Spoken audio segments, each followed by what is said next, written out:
Hi guys, it's DJ here from Cozy RC. Welcome to part 9 of my G-Force twin motor mono build. I've made quite good progress the last couple of weeks, so let's go.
Inlets are installed. It's a dual pickup, so left and right. It's quite difficult to see, but there are two aluminium tubes in the bottom of the hull, and they pick up the water, and through this silicone hose is transported into the hull. Together with the aluminium tubes, I also epoxied the servo mount in place, and after curing it became really strong. I just have to install the steering linkage.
The second stinger drive is finally finished.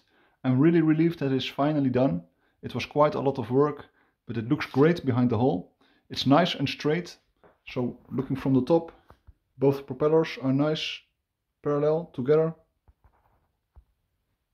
The stinger angle is adjustable by turning this turnbuckle. Yeah, really happy with how it turned out. It looks great.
Wiring of the motor and the ESC is sorted, so I shortened the wires, and it was quite a pain to solder these connectors onto the motor wires, because the motor wires are coated with some kind of lacquer, and it was really difficult to get it off.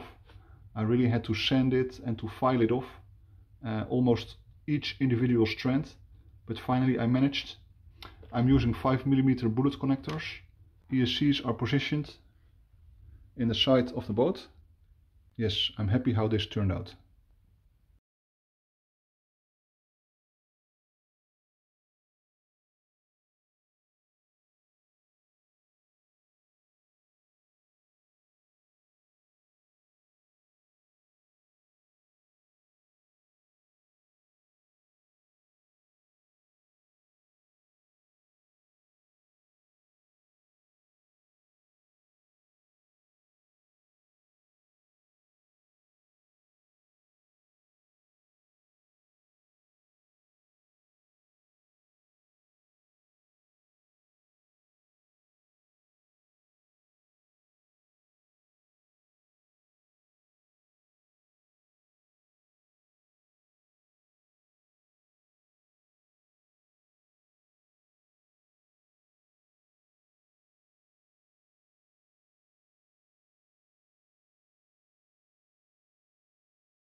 I installed the receiver antenna. I installed it with a fuel tube, so it's flexible. So in the event of a crash, I don't break the tube. This worked great on my Wild Thing, so I just used the same technique. I also sorted the water cooling. So when I flip the hole, you can see the inlets. So basically both motor and ESC side have their own water cooling. These aluminium tubes have an internal diameter of 4 mm, so they pick up the water here and then it goes in a loop to the ESC, and from the ESC it goes to the motor, and from the motor it's exiting the hole from this tube, and the same on the other side. Alright guys, next video of this boat will be the maiden run. I still have to finish some items, for example the turn fins and the trim tabs, but I will include it in the next video. So I hope to see you then. Bye!